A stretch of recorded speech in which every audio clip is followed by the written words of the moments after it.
Good morning friends, welcome to the prelims booster session. आज का पहला टॉपिक है 21st एशियान इंडिया समिट। ये टॉपिक आपके इंटरनेशनल रिलेशंस के लिए इंपॉर्टेंट है। तो पीएम मोदी जो है उन्होंने अभी रिसेंटली लाओस में जो है 21st एशियान इंडिया समिट को अटेंड किया है और ASEAN India comprehensive strategic partnership को असेस किया है। तो पहले तो हम समझते हैं एशियान क्या है। Association of south east Asian Nations, जो कि एक रीजनल ग्रुपिंग है, ये इकोनॉमिक और security cooperation among it's 10 members करना चाहती है। और रिसेंटली ये आपके लिए इंपॉर्टेंट है प्रीलिम्स के लिए फैक्ट कि तिमोर जो है, तिमोर लेस्टे, वो एशियान का एक ऑब्जर्वर था जो कि 2022 में वो अब इस समिट में जो है 11th मेंबर बन के एशियान का सामने आया है। तो ये आपके लिए बहुत इंपॉर्टेंट फैक्ट है क्योंकि बहुत लंबे टाइम बाद एशियान में एक डेवलपमेंट हुई है, न्यू मेंबर जुड़ा है। तो एशियन कंट्रीज़ की टोटल पॉपुलेशन 662 मिलियन है और कंबाइंड जीडीपी लगभग 3.6 ट्रिलियन का है एज ऑफ 2022। एशियान जो है उनकी अपनी एंथम है, फ्लैग है, बायएनुअल समिट्स करते हैं वो, मतलब साल में 2 बार, और उनकी रोटेटिंग चेयरपर्सनशिप होती है। तो इनका सेक्रेटरीट जो है वो जकार्ता में है, ठीक है। 1967 में बैंकॉक थाईलैंड में इसका इस्टेब्लिशमेंट किया गया था बैंकॉक डिक्लेरेशन से, ठीक है। उस टाइम पर जो फाउंडिंग फादर्स थे एशियान के, वो इंडोनेशिया, मलेशिया, फिलीपींस, सिंगापुर और थाईलैंड, मतलब ये 5 कंट्रीज़ थी, ठीक है।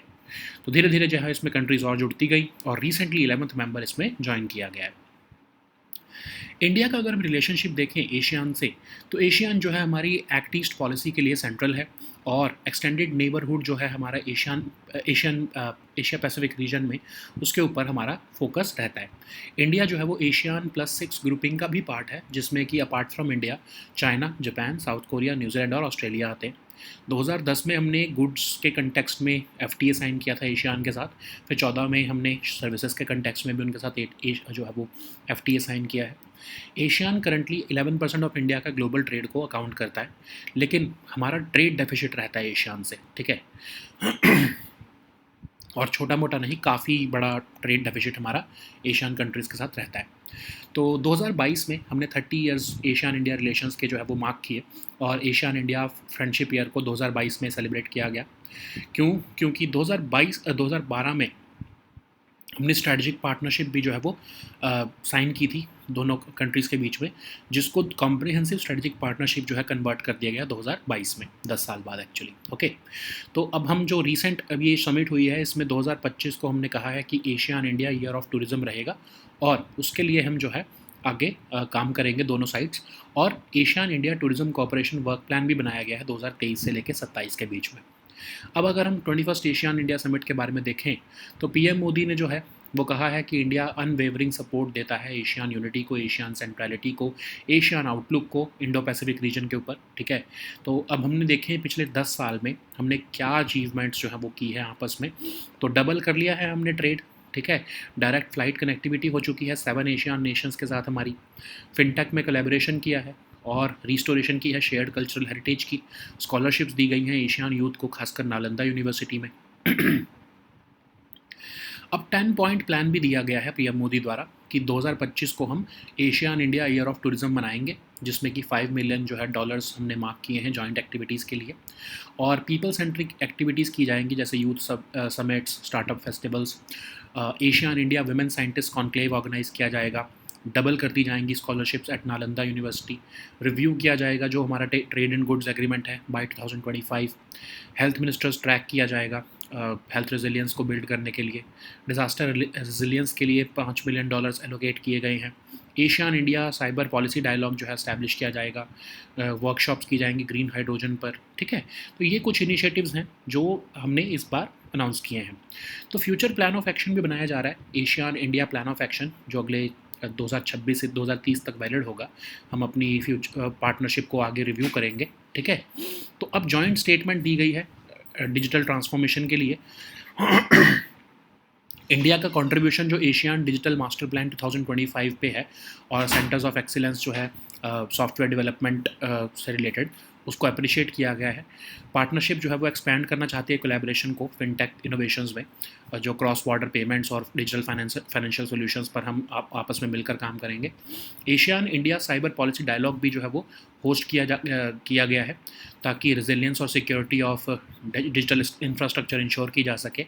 जॉइंट स्टेटमेंट कह रही है कि कोलैबोरेशन की जाएगी एआई में, ताकि skills, infrastructure, risk management frameworks और रिस्पॉन्सिबल पॉलिसीज़ जो है वो लाई जा सके।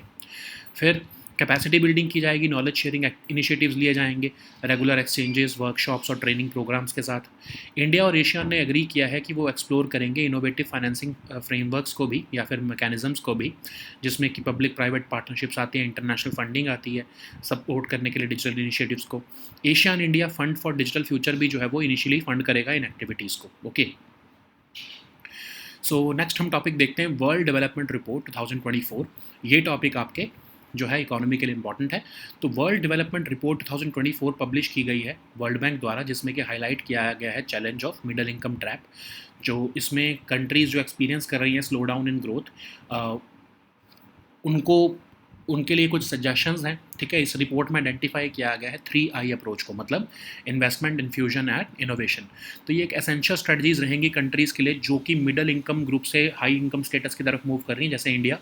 तो मिडिल इनकम ट्रैप होता क्या है, ये बहुत इंपॉर्टेंट है आपके लिए, कि कई बार क्या होता है हमें देखने को मिला है कि जब इकोनॉमीज़ यूएस की जो पर कैपिटा इनकम जितनी है उसके 11% के आसपास जब पहुंच जाती हैं, तो उनकी पर कैपिटा इनकम ग्रोथ जो है वो स्टैग्नेट हो जाती है, मतलब रुक जाती है या फिर बहुत स्लो हो जाती है। इस फिनोमेना को ही हम कहते हैं मिडिल इनकम ट्रैप, क्योंकि आप मिडिल इनकम के ट्रैप में फंस गए हो, आप ऊपर हाई इनकम स्टेटस में नहीं जा पा रहे हो। पिछले 34 साल में सिर्फ 34 ही मिडिल इनकम इकोनॉमीज़ हैं जो सक्सेसफुली इस ट्रैप से निकलकर आगे हाई इनकम लेवल्स पर पहुंच पाई हैं। लेकिन ये इतना आसान नहीं होता है इसको ट्रैप को से निकलना। ठीक है, तो अगर हम देखें कौन कौन सी कंट्रीज़ जो या मेजर इकोनॉमीज़ हैं जिनसे हम लेसन्स ले सकते हैं, पहला आता है आपका साउथ कोरिया। साउथ कोरिया ने क्या किया, स्ट्रॉन्ग स्टेट इंटरवेंशन किया, गवर्नमेंट डायरेक्टली इन्वॉल्व हो गई प्राइवेट सेक्टर एक्टिविटीज़ में और एक्सपोर्ट ड्रिवन ग्रोथ के ऊपर ध्यान दिया। सक्सेसफुल कंपनीज़ को रिवॉर्ड करना शुरू किया गवर्नमेंट ने और एक्सेस टू न्यू टेक्नोलॉजीज़ दी उन्हें। साउथ कोरियन बिजनेस कॉन्ग्लोमरेट्स आपको पता ही है, जैसे सैमसंग है, ठीक है, फिर ह्यूंडई है, तो ये सब जो है इनको बहुत सपोर्ट किया गया और इन्वेस्टमेंट और टेक्नोलॉजी अडॉप्शन जो है वो उसके ऊपर फोकस रखा गया। ऐसे ही चिले है, चिले ने क्या किया, स्टेट सपोर्ट दिया गया है नेचुरल रिसोर्स सेक्टर्स को, जैसे कि साबन इंडस्ट्री को। यूरोपियन यूनियन में भी जो है कुछ ऐसी कंट्रीज़ देखी गई जो मिडिल इनकम ट्रैप को तभी एस्केप कर पाएँ जब उन्होंने ईयू की मेंबरशिप ली और उसके बाद फ्री मूवमेंट ऑफ कैपिटल और लेबर जो है वो अनाउंस किया या अलाउ किया। ओके, उसके बाद जो है वो इस मिडिल इनकम ट्रैप से निकल पाई। अब इंडिया के लिए चैलेंजेस क्या है, इंडिया के लिए चैलेंजेस हैं कि वर्ल्ड एक्सपोर्ट ग्रोथ पर हम अब रिलाई नहीं कर सकते ज़्यादा, क्योंकि अब वो स्लो डाउन होने को लगा है और प्रोटेक्शनिज्म भी आ रहा है कंट्रीज़ में। तो इंडिया के पास ये भी चैलेंज है कि प्री मेच्योर डी इंडस्ट्रियलाइजेशन हो रही है इंडिया में, जो कंट्रीब्यूशन ऑफ मैन्युफैक्चरिंग है जीडीपी में वो भी डिक्लाइन हो रहा है देखने में, अगर हम देखें इंडिया में। तो मैन्युफैक्चरिंग सेक्टर जो है वो स्ट्रगल कर रहा है robust engine of economic expansion बनने के लिए, और हमारे को अभी भी हमारी कंट्री में अभी भी लोग एग्रीकल्चर एम्प्लॉयमेंट पर जो है वो ज़्यादा रिलाई करते हैं। और इंडिया का जो जीडीपी ग्रोथ है वो लगभग 7% के आसपास रहा है, लेकिन ये रियल वेज इंक्रीज़ में देखने को नहीं मिली है ये ग्रोथ।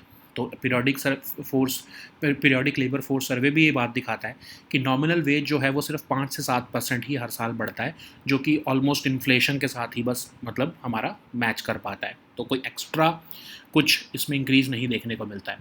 तो कंजम्पशन डिमांड भी कम है लो वेज की वजह से। ठीक है, तो और हमारे में सबसे बड़ा जो चैलेंज है वो है डेमोक्रेसी। डेमोक्रेसी कैसे चैलेंज है, साउथ कोरिया और चिले जिनके एक्सपोर्ट ड्रिवन ग्रोथ मॉडल्स हैं वहाँ पर काइंड ऑफ अथॉरिटेरियन रिजीम्स हैं। इंडिया जो है वो एक डेमोक्रेटिक फ्रेमवर्क में रहता है, तो इंडिया बहुत ज़्यादा जो है वो पुश नहीं कर पाता है। ठीक है, तो स्टेट इंटरवेंशन और डेमोक्रेटिक प्रिंसिपल्स दोनों का बैलेंस बनाकर चलना पड़ता है। जैसे एग्जांपल अगर हम लें तो जैसे फार्म लॉज थे, वो एक एग्रीकल्चर सेक्टर को एक बूस्ट देने के लिए प्लान किए गए थे, बट डेमोक्रेसी की मजबूरियों की वजह से उन्हें विड्रॉ करना पड़ा। ठीक है, तो ऐसे ही जो जिसको कहते हैं कि रिफॉर्म्स या फिर पाथ ब्रेकिंग रिफॉर्म्स जो हैं वो डेमोक्रेसीज़ में लाना बहुत मुश्किल हो जाता है, क्योंकि डेमोक्रेटिक वॉइसेस को भी एड्रेस करना पड़ता है, चाहे वो सही हो या नहीं हो। बट डेमोक्रेसी जो है उसमें ऐसे जो मास्टर जो रिफॉर्म्स होते हैं उनको लाना बहुत मुश्किल हो जाता है। अदरवाइज़ अगर साउथ कोरिया या चिले जैसी कंट्रीज़ होती वहाँ पर ये बहुत आसानी से ऐसे रिफॉर्म्स सेल कर जाते हैं, ठीक है। तो अब हम देखते हैं इंडिया के लिए ट्रांजिशन के लिए क्या स्ट्रेटजीज़ हैं। तो इंडिया जो है उसको फोकस करना पड़ेगा अपनी डोमेस्टिक इन्वेस्टमेंट को एनहेंस करने के लिए, जिसमें कि स्टार्टअप्स को, टेक कंपनीज़ को, रिसर्च एंड डेवलपमेंट को हम सपोर्ट करें। फिर इंडिया को ये देखना पड़ेगा कि हम स्टेट सपोर्ट दें सिर्फ मेरिट के बेसिस पर, ऐसा नहीं कि पॉलिटिकल कनेक्शंस के बेसिस पर जो है हम जो है वो सपोर्ट दे रहे हैं उन स्टार्टअप्स को, ठीक है। तो मैन्युफैक्चरिंग सेक्टर चाहे हमारा चैलेंजेस फेस कर रहा है, लेकिन इंडिया का सर्विस सेक्टर तो बहुत अच्छा है, ठीक है। उसको हम ड्राइवर ऑफ ग्रोथ क्यों नहीं बनाते हैं। तो इसलिए इम्पॉर्टेंट है कि हम प्रोडक्टिविटी और ग्लोबल कंपेटिटिवनेस एनहेंस करें हमारे आईटी सर्विसेज की, हेल्थ केयर की, एजुकेशन की, फाइनेंशियल सर्विसेज की। और लेकिन इम्पॉर्टेंट ये भी है कि इनकम इनइक्वालिटी को एड्रेस किया जाए, ताकि जो वर्कर्स का शेयर है इकोनॉमिक ग्रोथ में उसको भी जो है वो एड्रेस किया जा सके। और सोशल सेफ्टी नेट्स और एजुकेशनल अपॉर्चुनिटीज़ हमें जो है वो इम्प्रूव करनी पड़ेंगी, ताकि और ज़्यादा लोग पार्टिसिपेट कर पाएँ इंडिया की ग्रोथ स्टोरी में। तो यही हमारा कंक्लूजन भी निकलता है, स्टेट इंटरवेंशन भी करना है, इन्वेस्टमेंट इनोवेशन में भी करना है, और डेमोक्रेटिक वैल्यूज़ को भी अधेयर करके चलना है। हम साउथ कोरिया और चिले का मॉडल फॉलो नहीं कर पाएंगे, ठीक है। नेक्स्ट हम टॉपिक देखते हैं LUPEX mission. Topic science and tech के लिए इंपॉर्टेंट है। तो रिसेंटली नेशनल स्पेस मिशन, जो इंडिया की एपेक्स बॉडी है स्पेस मिशंस पर, उन्होंने 5th लूनर मिशन जो है वो अप्रूव कर दिया है, जिसका नाम है लूनर पोलर एक्सप्लोरेशन मिशन। तो ये एक कोलैबोरेटिव मिशन है इंडिया और जापान के बीच में, ताकि मून की सदर्न पोलर रीजन को एक्सप्लोर किया जा सके। तो ये शोकेस करेगा इनोवेटिव सरफेस एक्सप्लोरेशन टेक्नोलॉजीज़, और स्पेशल फोकस रहेगा व्हीकुलर ट्रांसपोर्ट और लूनर नाइट सर्वाइवल पर। तो इसमें फीचर होगा बोथ लैंडर और रोवर। जो रोवर है वो जापान बना रहा है, इसरो जो है वो लैंडर बनाएगा। रोवर जो है वो अपने आप ड्राइव करेगा और सर्च करेगा उन एरियाज़ को जहाँ पर पानी हो सकता है, ठीक है। और कैसे उसको पता लगेगा, सॉइल के सैंपल्स लेकर डिगिंग करेगा वो ग्राउंड की, ड्रिल करके, और उसमें से जो है वो सैंपल्स लेगा और सॉइल के, और उससे जो है वो पता लगाएगा कि यहाँ पर पानी है या नहीं है। तो रोवर में इंस्ट्रूमेंट्स लगाई जाएंगी ताकि वो वाटर कंटेंट को मेजर कर सके, ड्रिलिंग कर सके, सैम्पलिंग कर सके, ठीक है। तो मिशन जो है वो 2025 में ही लॉन्च किया जाने वाला है। नेक्स्ट हम टॉपिक देखते हैं मायोपिया। ये टॉपिक आपके साइंस एंड टेक के लिए इंपॉर्टेंट है। रीसेंट एनालिसिस जो है वो अक्रॉस द वर्ल्ड ये देखा जा रहा है कि ग्लोबल इंसिडेंस ऑफ मायोपिया जो है वो 740 मिलियन केसेस से ज़्यादा बढ़ जाएगा अगले 25 साल में। क्यों? तो पहले तो हम समझते हैं कि मायोपिया है क्या। मायोपिया जो है वो नियर साइटेडनेस होती है, मतलब आपको दूर का दिखाई नहीं देता है। ये एक ऐसी आई कंडीशन होती है जिसमें ब्लरी डिस्टेंस विजन हो जाता है। तो जो लोग नियर साइटेडनेस से जो है वो जूझ रहे होते हैं, उनको दूर की जो चीज़ें हैं वो नहीं दिखती हैं, ठीक है। आजकल बहुत कॉमन है ये, ऑफ कोर्स। तो इसमें होता क्या है, एक नॉर्मल विजन के लिए लाइट जो है वो पास होती है आपके कॉर्निया, जो आपके फ्रंट ऑफ द आई से, और उसके बाद लेंस के ऊपर फोकस होती है, जो आपका सरफेस ऑफ रेटिना होता है। और उसकी वजह से ही जो है आपके जो है वो लाइट सेंसिंग सेल्स जो कंटेन होते हैं उस रेटिना में, वो आपकी जो है वो आपकी विजन को जो है वो दिखाते हैं। तो नियर साइटेड पीपल में क्या होता है कि जो आई बॉल्स होती हैं वो बहुत लंबी हो जाती हैं फ्रंट से लेके बैक के बीच में, तो डिस्टेंस बहुत बढ़ जाता है, ठीक है। तो लाइट एंटर तो करती है आई में, और वो बहुत आगे तक जाकर उसको फोकस करना पड़ता है in front of the retina instead of its on its surface, जिसकी वजह से जो डिस्टेंट ऑब्जेक्ट्स हैं वो ब्लरी दिखने लगते हैं, ठीक है। तो नियर साइटेडनेस जो है वो चाइल्डहुड या एडोलेसेंस कभी भी आ सकती है, और ये धीरे धीरे एज में जो है वो वर्स होने लगती है, ठीक है। तो इसमें क्या होता है कि आपकी आंखें जो है वो धीरे धीरे स्क्विंट होने लगती हैं, आई स्ट्रेन बढ़ने लगता है, हेडेक होता है कई लोगों को, विजुअल इम्पेयरमेंट भी हो जाती है अगर बहुत ज़्यादा मतलब इसको ध्यान ना दिया जाए। तो बहुत कॉमन है ग्लासेस लगाना, कॉन्टैक्ट लेंसेज लगाना, उससे करेक्ट किया जा सकता है। कई बार सर्जरीज भी होती है, रिफ्रैक्टिव सर्जरीज, उसके थ्रू भी जो है वो मायोपिया को करेक्ट किया जा सकता है, ठीक है। नेक्स्ट हम टॉपिक देखते हैं कातकारी ट्राइब। ये टॉपिक आपके सोशल इश्यूज़ के लिए इंपॉर्टेंट है। लगभग 550 लोग कातकारी ट्राइब के, रिसेंटली उन्हें कास्ट सर्टिफिकेट दिया गया एक स्पेशल सेरेमनी में पुणे में। तो कातकारी ट्राइब एक प्रिमिटिव ट्राइब है जो महाराष्ट्र में जो है मिलती है। वन ऑफ द 75 PVTGs हैं ये इंडिया की। हिस्टोरिकली ये फॉरेस्ट ड्वेलर्स थे, और ये कथोड़ीज़ भी कहते हैं इन्हें हम, क्योंकि इनका ओल्ड ऑक्यूपेशन है, कथ बनाते हैं ये, मतलब जो आपका सैप होता है, मतलब एक मेडिसिन होती है, आयुर्वेदिक मेडिसिन यूज़ की जाती है ये, तो वो बनाने के लिए बहुत फेमस हैं ये लोग। तो बाइलिंगुअल है ये, मतलब कातकारी लैंग्वेज भी बोलते हैं और मराठी भी बोलते हैं। एग्रीकल्चर लेबरर्स की तरह सर्व करते हैं ये, और फायरवुड या फिर जंगल फ्रूट्स भी बेचते हैं। फिशिंग भी करते हैं डोमेस्टिक कंजम्पशन के लिए, कोल मेकिंग, ब्रिक मैन्युफैक्चरिंग, इन सब में भी इन्वॉल्व हैं। ट्रिमेंडस नॉलेज है इन्हें अनकल्टिवेटेड फूड्स की, जैसे fish, crab, crab, animal, birds, wild vegetables, fruits, nuts, ठीक है। मेजॉरिटी जो काश्तकारी फैमिलीज़ हैं वो लैंडलेस है, इसलिए इनमें माइग्रेशन बहुत ज़्यादा होता रहता है। ओके, नेक्स्ट हम टॉपिक देखते हैं, हमसफ़र पॉलिसी। ये टॉपिक आपके गवर्नेंस के लिए इंपॉर्टेंट है, इकोनॉमी के लिए भी इंपॉर्टेंट है। तो वे साइड अमेनिटीज़ देने के लिए नेशनल हाईवेज के पास यूनियन रोड ट्रांसपोर्ट मिनिस्टर ने हमसफ़र पॉलिसी लॉन्च की है। अब इस पॉलिसी में क्या है कि फैसिलिटीज़ जो अलॉन्ग इंडियाज़ नेशनल हाईवेज़ हैं वो फैसिलिटेट की जाएंगी और एनहांस की जाएंगी। एक्चुअली पॉलिसी में convenience, safety, comfort of highway travellers जो है इंश्योर किया जाएगा। उनको रेंज ऑफ सर्विसेज दी जाएंगी की लोकेशंस पर अलॉन्ग द रोड नेटवर्क, जैसे डेडिकेटेड रूम्स दे दिए बेबी केयर के लिए, मल्टी यूटिलिटी स्पेसेस दिए रेगुलर इंटरवल्स पर, ठीक है, fuel station, electric vehicle charging points, convenience stores और बाकी की रोड साइड सर्विसेज जो ज़रूरत होती है। इवन डॉर्मेटरीज भी प्लान की गई हैं कुछ फ्यूल स्टेशंस पर, ताकि शॉर्ट टर्म अकोमोडेशन दी जा सके, खासकर उनको जैसे जो ट्रक ड्राइवर्स हैं, ट्रैवलर्स हैं, या जिनको ब्रेक की ज़रूरत है लॉन्ग डिस्टेंस ट्रैवल में। एक्सेसिबिलिटी एक फोकस भी रहेगा ताकि व्हील चेयर प्रोविजंस वगैरह भी दी जा सके डिफरेंटली एबल्ड ट्रैवलर्स को। तो इनिशिएटिव बहुत अच्छा है ये, जिसके अंदर सस्टेनेबिलिटी हम प्रमोट करना चाह रहे हैं इनकॉर्पोरेट करके ग्रीन टेक्नोलॉजीज़ जैसे कि सोलर पावर्ड फैसिलिटीज़ या फिर ईवी इंफ्रास्ट्रक्चर, ठीक है। So now let us see all these topics in English.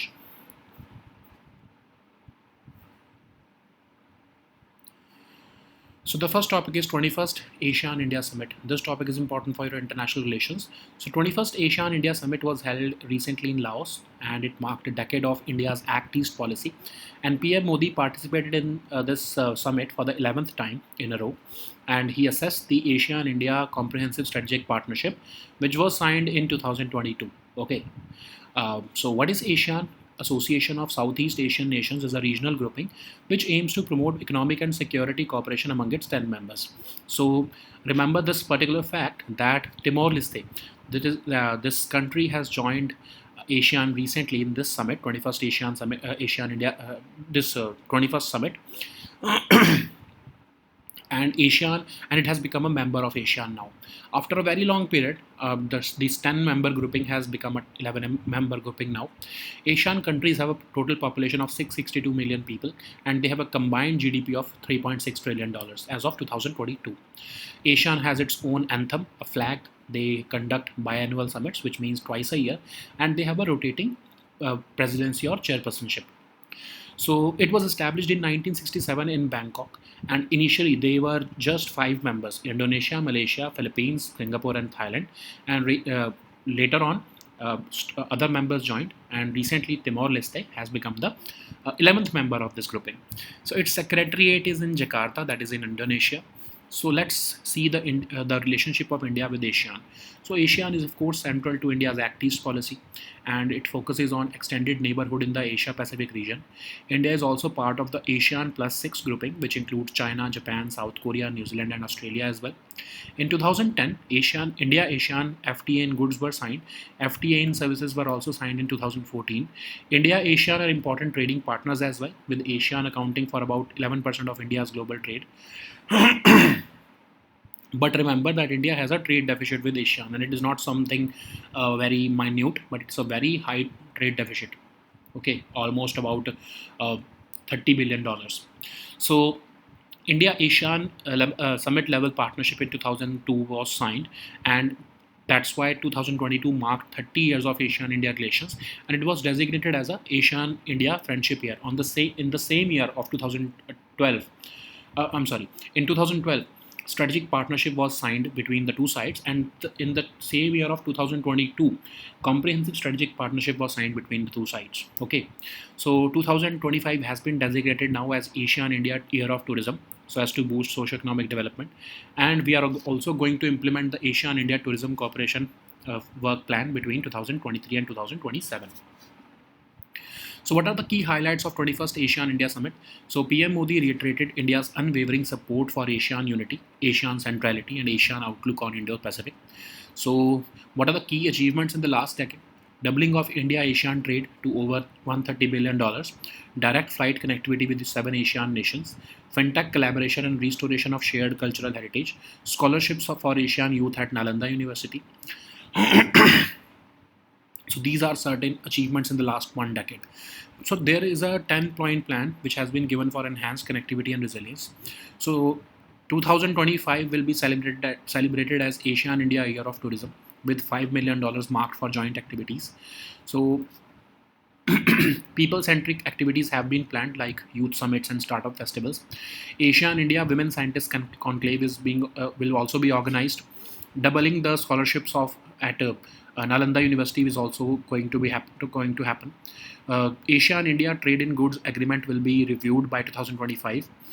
$5 million have been allocated for disaster resilience.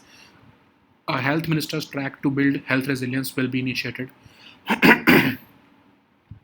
Asian India Cyber Policy Dialogue will happen, and of course, a green hydrogen workshop will also be hosted. Okay, so these are certain plans which have been outlined in this 21st Asian India Summit, and the leaders have also agreed on the creation of a new Asian India Plan of Action for furthering this partnership. So let us look at the key highlights of the joint statement. India's contributions to Asian Digital Master Plan 2025 were appreciated. Partnership also seeks to expand collaboration on fintech innovations, especially for cross-border payment systems and digital financial solutions. Both parties supported the establishment of Asian India Cyber Policy Dialogue so as to bolster the resilience and security of digital infrastructure. Joint statement also called for collaboration in AI to develop skills, infrastructure, risk management frameworks, and responsible policies. Both sides have also initiated capacity building and knowledge sharing initiatives through regular exchanges, workshops, and training programs under the Asian India Digital Ministers meeting. India and ASEAN has also agreed to explore innovating financing mechanisms. An Asian India Fund for Digital Future will also be funding these activities. Okay. So the next topic is World Development Report 2024. This topic is important for our economy section. So recently, World Development Report of the World Bank has been published, and it has highlighted the challenge of middle income traps. Where what happens, we'll see later. But this is a trap in which countries experience a slowdown in growth once they start reaching higher income levels. So that's why this report has identified 3I approach, which means investment, infusion, and innovation as essential strategies for countries who are aiming to transition from middle income to high income status. So first of all, let's understand what is middle income trap. So this is a trap which refers to the stagnation of per capita income growth in those countries which reach about 11% of the US per capita income. This phenomena means that once a middle income country reaches this particular level, we have observed over the past few decades that their further progress towards high income status becomes low, or it stagnates. Over the last 34 years, only 34 middle income economies have successfully managed to get out of this trap, which means that the difficulty is very high in escaping this trap. Okay, so let's learn the lessons from other economies, because India is also facing this particular middle income trap, and how it can successfully come out of it. Let's see how other economies have dwelled in this case. So first of all, the best example is from South Korea. South Korea escaped from this trap by strong state intervention. It started focusing on export driven growth. Successful companies were rewarded by the government with access to new technologies, and underperforming firms were allowed to fail. Which means that state resources were efficiently allocated. So South Korean business conglomerates, we all know Samsung, Hyundai, they became global leaders in innovation because of their emphasis on investment and technology adoption. Similarly, there are examples from Chile as well. They facilitated their growth through targeted state support for natural resource sectors like the salmon industry. Even in European Union, we saw that many European countries escaped this middle income trap by benefiting from the EU membership, which facilitated free movement of capital and labor. So what are the challenges for India? We have to see that. So today, export growth has slowed down, and even protectionism is becoming even protectionism is rising. So we cannot blindly follow the South Korean model. India is also facing the challenges of premature deindustrialization, where the contribution of manufacturing to GDP has declined at lower levels of income than seen historically. Despite India's push for industrial growth, the manufacturing sector has struggled to become a robust engine of economic expansion, which has been exacerbated by increased reliance on agriculture employment by Indians, okay, especially after the pandemic. India's GDP may have been growing at about 7%, but this is not translated into real wage increase, as we have seen from the data of periodic labor force survey, which shows that nominal wage growth has been around 5 to 7%, which barely keeps up with inflation. So low wage growth rate means that demand remains weak, which could hinder the ability of India to escape this middle income trap. We also have this challenge of democracy. Unlike South Korea and Chile, which have been authoritarian regimes, India has to operate within a democratic framework. So, like I was giving you an example earlier, that farm laws were meant to transform the agriculture sector, but they were not received well. Perhaps they were not understood well by the targeted population, and that's why the state had to capitulate before these people, and that's why India has certain democratic challenges. So it becomes crucial for Indian state to balance state intervention with democratic principles. So, what are the strategies for India's transition? India needs to focus on enhancing domestic investment, which includes supporting the startups, tech companies, and research and development.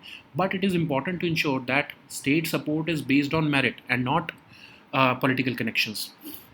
India's manufacturing sector may be facing challenges, but India's service sector has the potential to be a key driver of the growth. Okay, so that's why we have to enhance the productivity and global competitiveness of IT services, healthcare, education, and financial services. We also need to address income inequality so as to ensure that workers' share in income growth, economic growth is critical. So policies which are aimed to improve social safety nets and educational opportunities can empower more people to participate in India's growth story. So at the conclusion, we can say that India needs to combine state intervention with investment in innovation, but it has to adhere to democratic values as well. Okay. So the next topic is LUPEX mission. This topic is important for your science and tech section. So recently, National Space Commission, which is India's apex body on space missions, has cleared the fifth lunar mission, that is the Lunar Polar Exploration Mission, which is a collaborative mission between India and Japan.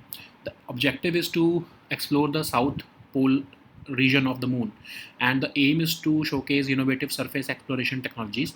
The special focus will be on vehicular transport and lunar night survival, okay, which is a very difficult task on the moon. So it features both a lander and a rover. So Japan will be responsible for making the rover. India will be responsible for making or operating the lander.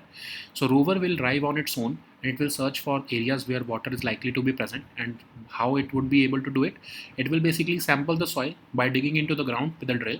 This rover will be equipped with instruments for measuring the water content of the lunar sand, drilling, sampling as well. Okay, so this mission is scheduled for launch in 2025. So the next topic is myopia. This topic is again important for your science and tech section. So a recent analysis of studies across the world estimates that the global incidence of myopia could exceed 740 million cases in the next 25 years. So myopia, we all know that it is basically nearsightedness, which is an eye condition which causes blurry distance vision. People who are nearsighted, they have more trouble seeing things that are far away. We all have been, most of us have been suffering from this myopia condition. So generally for a normal vision, light passes through the clear cornea at the front of the eye, and that it gets focused onto the lens on the surface of retina, which is the lining of the back of the eye, which contains light sensing cells. That's how the vision works. But in nearsighted people, what happens is that eyeballs become too long from front to back, and as a result, when light enters the eye, it focuses too far forward in front of the retina instead of on the surface. It is this change that causes distant objects to appear blurry. Okay, so nearsightedness usually begins in childhood and adolescence, and it tends to worsen with age until adulthood, and when it may stop getting worse. Nearsightedness can lead to squinting, eye strain, headaches, and significant visual impairment. And of course, just the basic treatment is using the glasses or contact lenses, but some people can also go for refractive surgeries, which can correct myopia. Okay. So the next topic is Katkari tribe. This topic is important for your Social issues. So over 550 people from the Katkari tribe were recently given caste certificates in a special ceremony held at Pune. So Katkari tribe is a primitive tribe found in Maharashtra. It is one of the 75 particularly vulnerable tribal groups in India. They were historically forest dwellers. Katkaris are also known as Kathodis because of their old occupation of making katha, that is the thickened sap from the wood of kher. So they are bilingual. They speak both the Katkari language and Marathi. They serve as agricultural laborers and they also sell firewood and some jungle fruits. They have also taken up fishing for domestic consumption, coal making, and brick manufacturing. They have tremendous knowledge about uncultivated foods like fish, crab, animal, birds, wild vegetables, fruits, nuts, etc. A majority of these Katkari families are landless. That's why migration is rampant among them. So the next topic is Humsafar policy. This topic is important for your governance section, and also your economy section. So as to provide wayside amenities along national highways, Union Road Transport Minister has recently launched the Humsafar policy, which is a comprehensive initiative aimed to enhance facilities along India's national highways. This policy seeks to improve the convenience, safety, and comfort of highway travelers by providing them a range of services at key locations along the road network.